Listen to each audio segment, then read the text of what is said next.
America के विदेश मंत्री मार्को रूबियो ने 21वीं सदी के बारे में कहा है कि अमेरिका और चाइना के बीच इस 21वीं सदी में बहुत कुछ होगा। जानेंगे अमेरिका के लिए गंभीर खतरा इन्होंने क्यों बोला है। तो वहीं दूसरी तरफ आखिरकार चाइना में गिरते हुए एप्पल को क्या भारत ने बचा लिया है। जानेंगे जियोपॉलिटिक्स में क्या कुछ चल रहा है। हमेशा की तरह जानने को मिलेगा बहुत कुछ। आइए जानते हैं इन खबरों को विस्तार से। अमेरिकी विदेश मंत्री मार्को रूबियो ने गुरुवार को दावा किया कि 21वीं सदी का इतिहास अमेरिका और चीन के बीच संबंधों के इर्द गिर्द घूमेगा और उन्होंने चीन को अमेरिका की राष्ट्रीय सुरक्षा के लिए गंभीर खतरा भी बताया। मार्को रूबियो ने कहा कि अमेरिका चीन संबंध 21वीं सदी को परिभाषित करेंगे। डोनाल्ड ट्रंप के प्रशासन के तहत विदेश मंत्री के रूप में अपने पहले साक्षात्कार में रूबियो ने मेगिन कैली शो को बताया कि चीन के साथ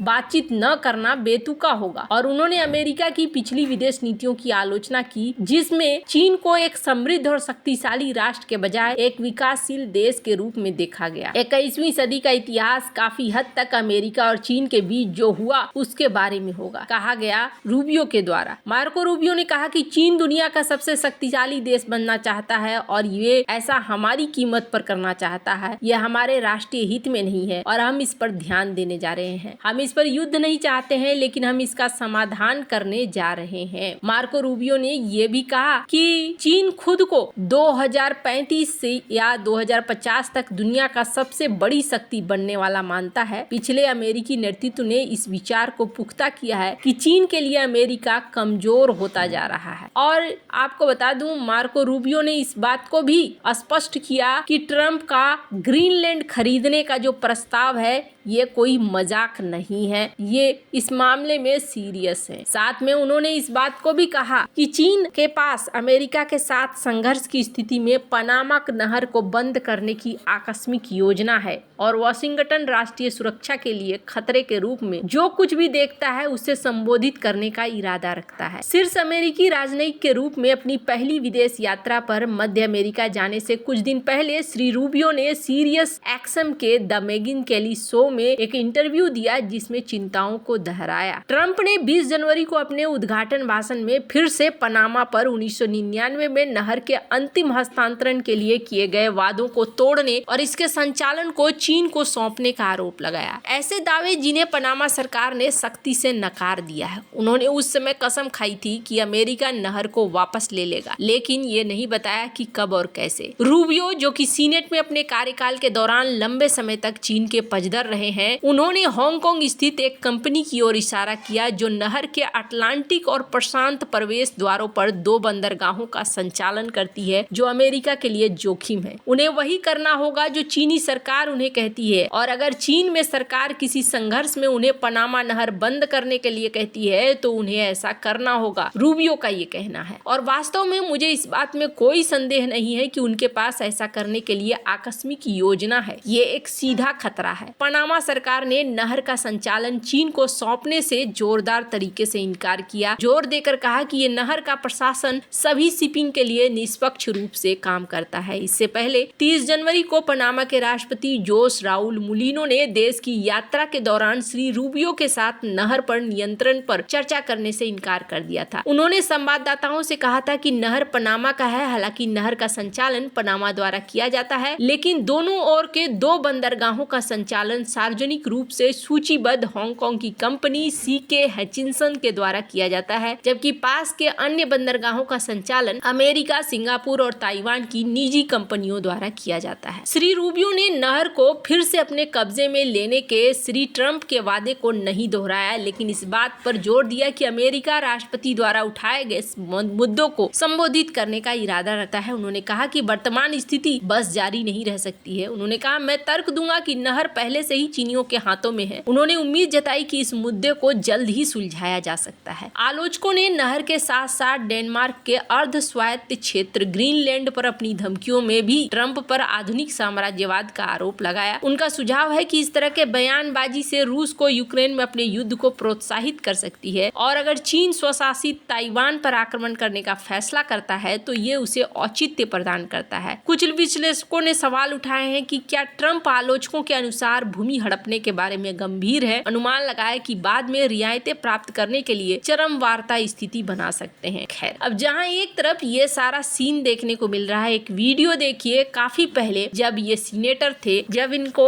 नॉमिनी बनाया जा रहा था, तब भी इन्होंने कहा था, ये बहुत दमदार तरीके से अपनी बात रखते हैं। इस वीडियो में इन्होंने कहा था कि अगर 10 साल है, 10 साल बाद चाइना को हाथ लगाना मुश्किल हो जाएगा और चाइना के पास सारी चीजें आ जाएंगी, जो भी हमें जरूरत की चीजें हैं, हम पूरी तरीके से डिपेंडेंसी बना रहे हैं उनके ऊपर, जो हमारे लिए एक बड़ा खतरा होगा। इस खतरे से जितनी जल्दी निपट सकते हैं उतना ही बेहतर होगा। खैर, अब जहां एक तरफ मार्को रूबियो का ये सीन नजर आया जिसमें उन्होंने साफ कर दिया है कि चाइना एक बड़ा खतरा है और आने वाली 21वीं सदी में इस चीज को लेकर बातचीत होगी, तो वहीं दूसरी तरफ बात करें एप्पल का, तो चाइना में तो यहाँ गड़बड़ हुई, लेकिन चाइना की स्थिति को संभाल लिया है भारत ने, और ये अमेरिकन कंपनियों के लिए एक बड़ा उदाहरण है कि भारत इनके लिए एक ऐसा जगह बन सकता है जहां विदेशी कंपनियां आकर अच्छे से पैसा बना सकती हैं। फैक्ट सेट के अनुसार 2024 के आखिरी 3 महीनों में एप्पल ने शीर्ष और निचले स्तर के रिकॉर्ड दर्ज किए हैं, जो विश्लेषकों के पूर्वानुमानों के लगभग अनुरूप है। उनके प्रति शेयर $2 की आय 2.35 के अनुमान से अधिक रही, जो 2023 की चौथी कैलेंडर तिमाही में स्थापित रिकॉर्ड को पीछे छोड़ती है। इसका 124 राजस्व 124.26 बिलियन के अनुमान से अधिक था, जो 2021 के चौथी कैलेंडर तिमाही में रिकॉर्ड को छोड़ता है। यहाँ पर देखने को मिल रहा है कि एप्पल ने यहाँ रिकॉर्ड तोड़ चीजों को हासिल किया है। जिन बाजारों में एप्पल इंटेलिजेंस लॉन्च किया गया वहाँ पर प्रदर्शन बेहतर रहा, जहाँ हमने ऐसा नहीं किया। एप्पल के सीईओ टिम कुक ने गुरुवार को इस बात को लेकर कहा, उन्होंने कहा कि भारत के अंदर हम और भी ज्यादा चीजों को लाने वाले हैं और इसके साथ इन्होंने कई घोषणाएं भी की। 4 और स्टोर बनाए जाएंगे भारत के अंदर नए क्वार्टर में। इसके अलावा ये भी कहा जा रहा है कि एप्पल इंटेलिजेंस अप्रैल में भारत में भी आ रहा है।